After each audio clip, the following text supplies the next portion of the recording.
ముక్తకంఠంగా ఉమ్మాలు ఓంకారాన్ని ఉచ్చారణ గౌరవంగా చేయాలి. మనం అంతా కూర్చోండి, అంతా కూర్చోండి.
ముక్తకంఠంగా ఉమ్మాలు ఓంకారాన్ని అందరూ ఉచ్చారణ చేయాలి.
అఖండ మండలాకారం వ్యాప్తం ఏన చరాచరం తత్పదం దర్శితుం ఏన తస్మై శ్రీ గురవే నమః. బ్రహ్మానందం పరమసుఖదం కేవలం జ్ఞానమూర్తిం విశ్వాతీతం గగన సదృశ్యం తత్వమస్యాది లక్ష్యం ఏకం నిత్యం విమలం అచలం సర్వదా సాక్షీభూతం భావాతీతం త్రిగుణరహితం సద్గురుం తం నమామి. స్వస్తి ప్రజాభ్యాం పరిపాలయంతాం న్యాయేన మార్గేణ మహీమహీశాం గో బ్రాహ్మణేభ్యో శుభంస్తు నిత్యం. లోకా సమస్తా సుఖినో భవంతు. లోకా సమస్త జనో సుఖినో భవంతు. శాంతి శాంతి శాంతి.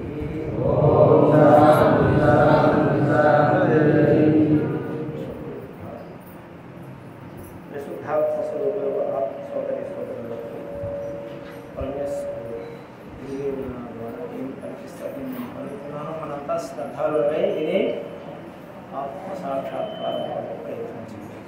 మానవ జీవిత ధ్యేయము, మానవ జీవిత పరమావధి ఆత్మసాక్షాత్కారం కొరకే మనం ఈ లోకంలోకి వచ్చాం. జంతువుల నరజన్మ దుర్లభము అంటారు. ఈ జీవరాశులన్నింటిలో కూడా నరజన్మ చాలా దుర్లభం అని, 3 దుర్లభం అంటారు. 3 దుర్లభం అని ఈ లోకంలో. ఏది? మానవ దేహం రావడం దుర్లభం. రెండవది ఏంటంటే అందులో బ్రహ్మజ్ఞానం కొరకు ప్రయత్నం చేయటం దుర్లభం. మూడవది ఏంటంటే ఈ జన్మలోనే నేను మోక్షాన్ని పొందాలి అన్నటువంటి తీవ్రమైనటువంటి కాంక్ష ఉండడం దుర్లభం. ఈ 3 కూడా మానవ జీవిత ధ్యేయం. మనం ఎందుకు వచ్చామంటే ఈ 3 సంపాదించుకోవాలి. జన్మ వస్తే సరిపోలేదు. ఈ జన్మ సార్థకం చేసుకోవాలనంటే బ్రహ్మజ్ఞానం కొరకు ప్రయత్నం చేయాలి. జన్మనాం జాయితే శూద్రః కర్మనాం జాయితే ద్విజః వేద పారాయణో విప్రః బ్రహ్మజ్ఞానేనంత బ్రహ్మణ అన్నారు. పుట్టుకతో ప్రతి ఒక్కరు కూడా శూద్రులే. కర్మనాం జాయితే ద్విజః, వాళ్ళు చేస్తున్నటువంటి కర్మను బట్టి ద్విజ శబ్దానికి అర్హత వస్తుంది. వేద పారాయణో విప్రః బ్రహ్మజ్ఞానేనంత బ్రాహ్మణ అన్నారు. వేద పారాయణం అంటే వేదం అంటే తెలివి తెలుసుకోవాలి. మనలో తెలివి ఉంది, ఆ తెలివిని తెలుసుకోవటమే మన జీవిత ధ్యేయం. వేదము అంటే ఏమిటి? తెలివి. ఆ తెలివి మనలోనే ఉంది. ఆ తెలివిని ఎవరైతే తెలుసుకుంటారో విప్రులు అంటారు. వేద పారాయణో విప్రః బ్రహ్మజ్ఞానేనంత బ్రాహ్మణ అని అన్నారు. బ్రహ్మజ్ఞానం ఎవరికైతే కలుగుతుందో దాని కొరకు ఎవరైతే ప్రయత్నం చేస్తారో వాళ్ళు బ్రాహ్మణులు. అందుచేత మానవ జన్మ వచ్చింది. ఇందులో బ్రహ్మజ్ఞానం కొరకు ప్రయత్నం కూడా చేస్తున్నాము. ఈ జన్మలోనే నేను మోక్షాన్ని పొందాలి అన్నటువంటి తీవ్రమైనటువంటి భక్తి జ్ఞాన వైరాగ్యాలతో కూడి ఉన్నారు మానవులు. అప్పుడు మానవ జీవిత ధ్యేయము మనకి వచ్చిన దానికి న్యాయం చేకూర్చిన వాళ్ళు అవుతాం. అంతేగాని తిండి తీర్థంతో గడిపిస్తే మానవ జీవితానికి విలువ లేదు. దేవేంద్రాది దేవతలు కూడా మానవ జన్మ కొరకు చూస్తారు. ఎందుకు అంటే మానవ జన్మ మహత్తరమైనటువంటిది. ఈ జన్మలోనే మనము మీదికి పోవాలన్నా కిందికి పోవాలన్నా అది మనకు పరమేశ్వరుడు ఆ అవకాశాన్ని ఇచ్చాడు. అట్టి జ్ఞానం మనలో ఉంది. ఆ జ్ఞానాన్ని తెలుసుకోవడం కొరకు బ్రహ్మజ్ఞానం కొరకు ప్రయత్నం చేస్తుంది. చేయటంలోనూ సాధకుల్లో అధములు, మధ్యములు, ఉత్తములు అని 3 తరగతులు వాళ్ళు ఉంటారు. ఈ 3 తరగతుల్లో అధములు అన్నటువంటి వాళ్ళు ఏంటంటే ఒకసారి ఏదో గురు పౌర్ణమి వచ్చింది కదా, గురువు గారికి నమస్కారం చేద్దామని తీసుకొచ్చి నమస్కారం చేసి వెళ్ళిపోతారు. తర్వాత మళ్ళీ గురు పౌర్ణమి ఉన్నాడే వాళ్ళకి గుర్తుంటారు. ఈ రోజులు మాత్రం గురువు గారికి కాదు.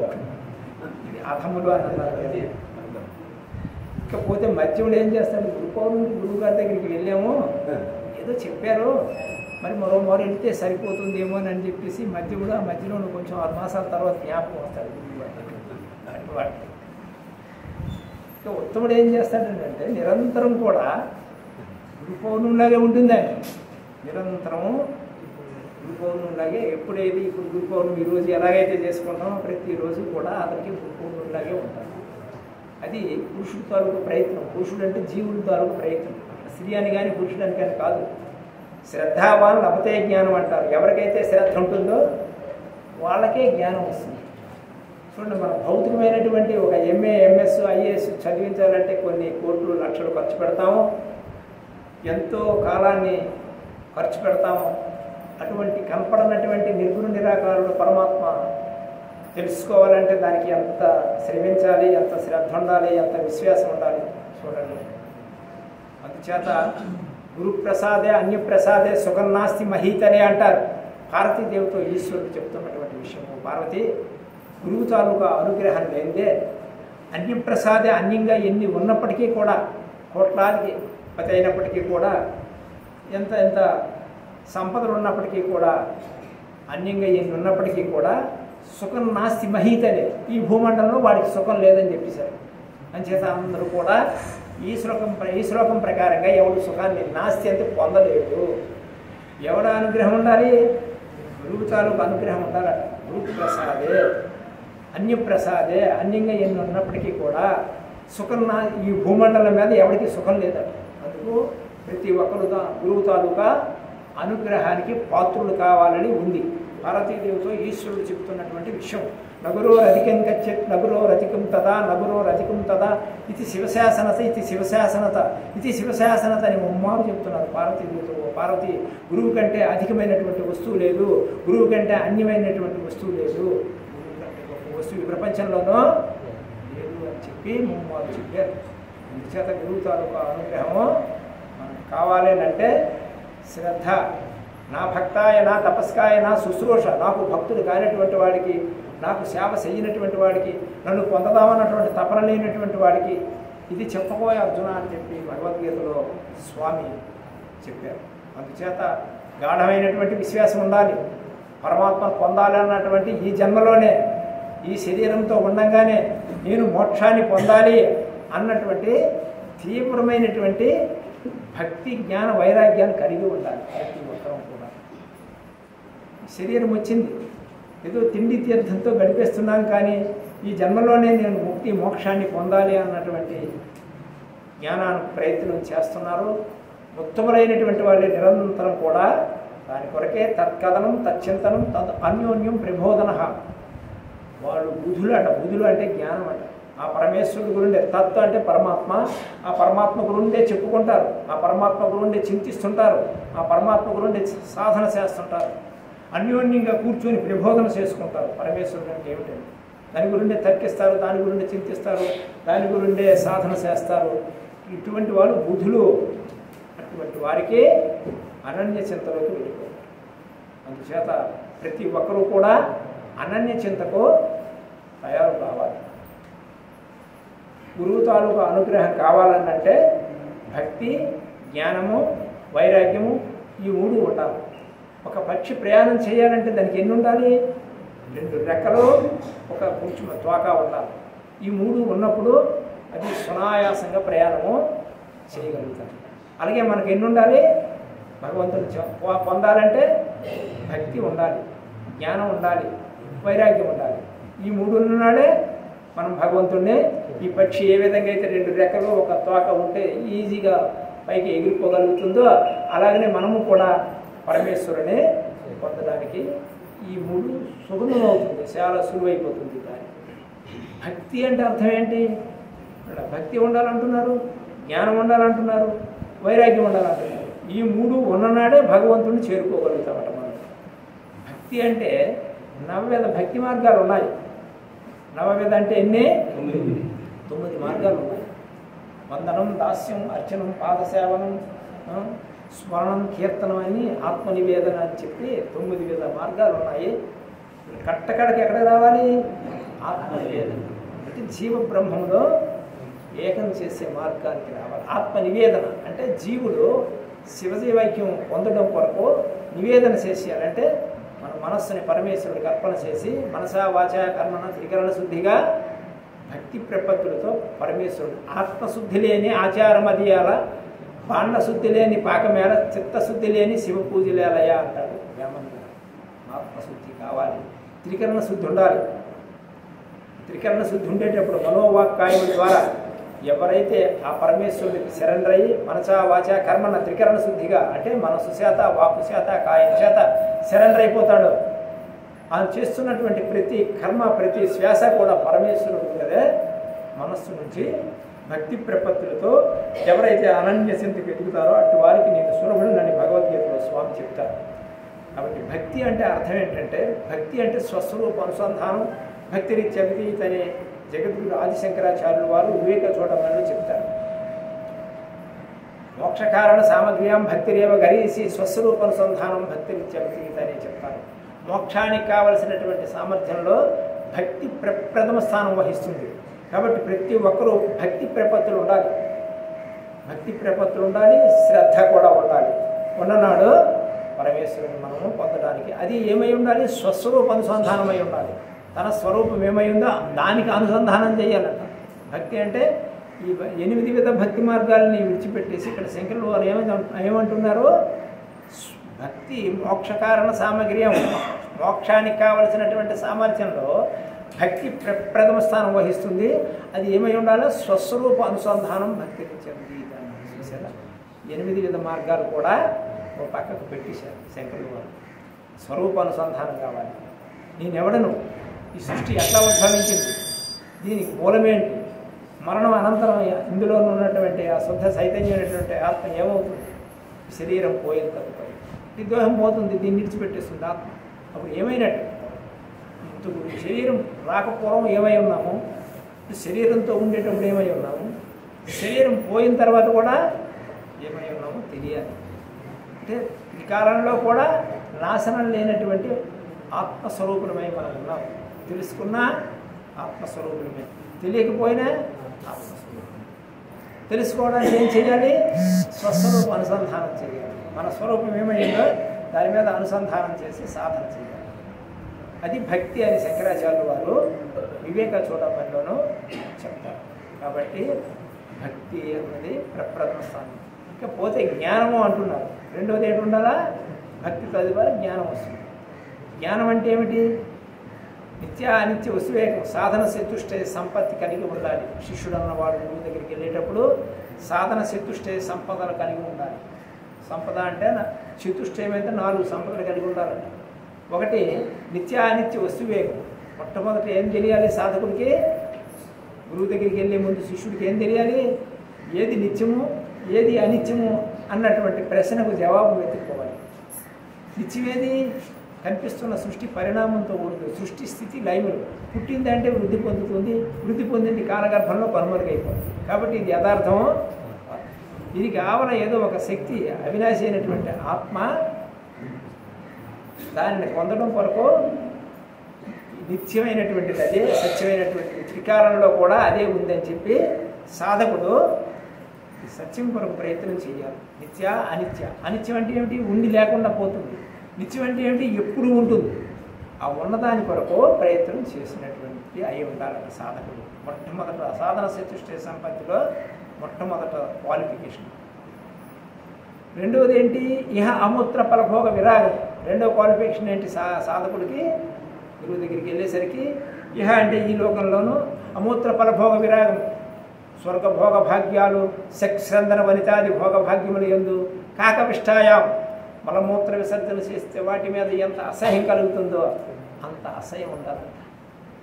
అదే రెండవ క్వాలిఫికేషన్లో చెప్తున్నారు మహర్షులు. ఇహ అంటే ఈ లోకంలోనూ, పర అంటే స్వర్గభోగ భాగ్యాలను అనుభవించాలి, ఏదో పొందాలి అన్నటువంటి భావన కూడా ఉండకూడదు. విరాగం అంటే వాటి యందు వైరాగ్యం ఉండాలంట. అది కావాలి, ఇది కావాలి, అది సంపాదించాలి, ఇది సంపాదించాలి అన్నటువంటిది ఉంటే వీటి సంపాదనలోనే వీటి జీవితం ముగిసిపోతుంది. మబ్బులోనే పొద్దుగుంకిపోతుంది, ఇంకా కాంతి రాదు. అలాగనే మనకు జ్ఞానం రావాలంటే ఏం చేయాలి, ఈ విధంగా పరమాత్మ తత్వం కొరకు ప్రయత్నం అన్నది చెయ్యాలి. చేసిన నాడు వైరాగ్యం ఉండాలంటున్నారు. భక్తి ఉంటే సరిపోదు, జ్ఞానం ఉండాలి. జ్ఞానం ఉంటే సరిపోదు, వైరాగ్యం ఉండాలి.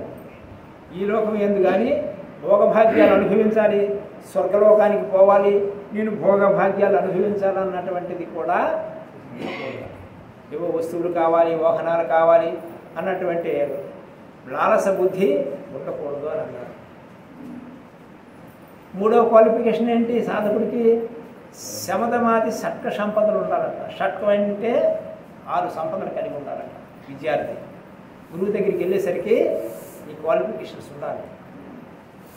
షట్కం అంటే 6 ఏంటి, శమము, దమము, తితిక్ష, శ్రద్ధ, ప్రతి సమాధానం అనే 6 క్వాలిఫికేషన్స్ ఉండాలి. శ్రద్ధ ఉంటేనే విచారణ జాయితే జ్ఞానం. శ్రద్ధ ఉంటేనే విచారణ చేస్తాడు, విచారణ చేసేటప్పుడు జ్ఞానోదయం అవుతుంది. శ్రద్ధ ఉండాలి. శ్రద్ధ, సహనము కూడా మంచి ఓర్పు కలిగి ఉండాలి.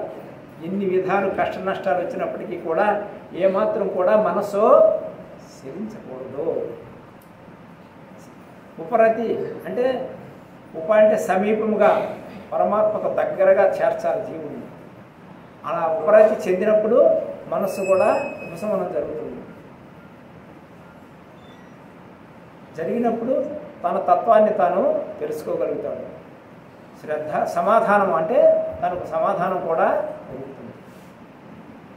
ఈ విధమైనటువంటి క్వాలిఫికేషన్స్ 3వ దాంట్లో చెప్తున్నారు.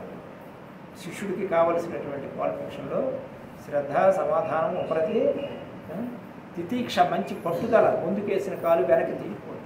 100 అయినా 106 అయినా సరే ఆత్మ సాక్షాత్కారం వరకు కూడా ఎన్ని విఘ్నాలు వచ్చినప్పటికీ కూడా శ్రేయోని బహువిఘ్నం, ఈ బ్రహ్మ విద్య కొరకు ఎవరైతే ప్రయత్నం చేస్తారో వెంటనే స్వామి ఆటం బాంబు లాంటి విఘ్నాలు కల్పిస్తాడు సాధకుడు. ఆ శ్రద్ధతో ఈ విఘ్నాలన్నింటినీ దాటి వెళ్ళాలి సాధకుడు. ఏదో వచ్చిందని చెప్పేసి వెనకంజి వేస్తే ఎప్పుడు కూడా మనము చేరలేము. అందుచేత తితీక్ష, మంచి పట్టుదల ఉండాలి. ఆ పట్టుదలతో తను ఎక్కడైతే చేరుకోవాలో, భగవంతుడు చేరుకోవాలన్నటువంటి దానికి సమాధానం కూడా దొరుకుతుంది. సమాధాన పడి ఉంటాడు, తనకు తానుగా స్వానుభవం వస్తుంది. 4వది ఏంటి? మోక్షము అన్నారు. ముముక్షత్వం అంటే ఈ జన్మలోనే నేను మోక్షాన్ని పొందాలి అన్నటువంటి తీవ్రమైనటువంటి ఆంక్ష, కోరిక ఉండాలి. కామిగాక మోక్ష కామిగాడు అంటారు రమణ మహర్షి. కామము అంటే ఏమిటి? మోక్షం కావాలన్నటువంటి కోరిక ఉండాలట మనిషికి. నేను ఎవరు, సృష్టి ఏంటి, భగవంతుడు ఎవరు, నేను మోక్షాన్ని పొందాలి ఈ జన్మలోనే అనే తీవ్రమైనటువంటి కోరిక ఉన్ననాడు ముముక్షత్వం అంటే మోక్షాన్ని పొందగలుగుతాడు. తీవ్రమైనటువంటి జ్ఞానము, భక్తి ద్వారా జ్ఞానము, జ్ఞానం ద్వారా వైరాగ్యం, వైరాగ్యం ద్వారా ముముక్షత్వాన్ని పొందడానికి సులభమవుతుంది. అంటే ఈ జన్మలోనే పొందాలి అని అంటే ఎంత తీవ్రమైనటువంటి కోరిక ఉండాలి. ఈ ఆటంకాలన్నీ కూడా ఒక పక్కకు నెట్టియాలి. ఇవి ఆటంకాలు కాదు, ఇవన్నీ కూడా మనల్ని భగవంతుడి దగ్గర చేర్చడం కొరకు వస్తున్నాయి. ఎన్ని కష్ట నష్టాలు వచ్చినప్పటికీ కూడా నేను సాధన విడిచిపెట్టేది లేదు, గురువు చెప్పినటువంటి విషయాన్ని వదిలేది లేదు, గురువుని వదిలేది లేదు. శ్రద్ధ, సహనము, సమాధానం ఇవి దొరకాలని అనుకుంటే ఈ క్వాలిఫికేషన్స్ ఉండాలి. ముముక్షత్వం పొందాలని అంటే తీవ్రమైనటువంటి కోరిక ఉండాలి. కోరిక అన్నటువంటిది లేకపోతే మనం ఏది సాధించలేము. ఆ కోరిక అన్నది ఏమై ఉండాలి? నేను ఈ జన్మలోనే మోక్షాన్ని పొందాలి అన్నటువంటి. మోక్షం అంటే ఏంటి? విడుదల. అజ్ఞానం పోయిన తర్వాత మిగిలేదేంటి? జ్ఞానం. అజ్ఞానే ఆవృతం జ్ఞానం. అజ్ఞానం చేత జ్ఞానం అన్నదే ఆవరించింది. కాబట్టి ఇప్పుడు మనం దేన్ని తీసివేయాలి? జ్ఞానం కావాలంటే అజ్ఞానం పోవాలి. ఇప్పుడు మేఘం వచ్చింది, సూర్యకాంతికి అడ్డొచ్చింది. మేఘం తొలగిపోతే సూర్యకాంతి కానొస్తుందా లేదా?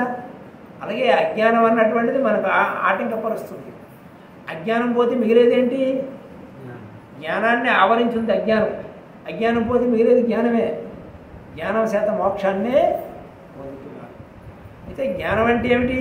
అంటే ఇప్పుడు చెప్పినటువంటి క్వాలిఫికేషన్స్ అన్నీ ఉంటే, సాధన చేస్తూ ఉంటే, చైతన్యం వినాకించిత్ నా స్థితి సాక్షాత్కారానుభవ జ్ఞానం. జ్ఞానం నానాకల్పిత జ్ఞానం, అజ్ఞానం అభేద దర్శనం జ్ఞానం అన్నారు.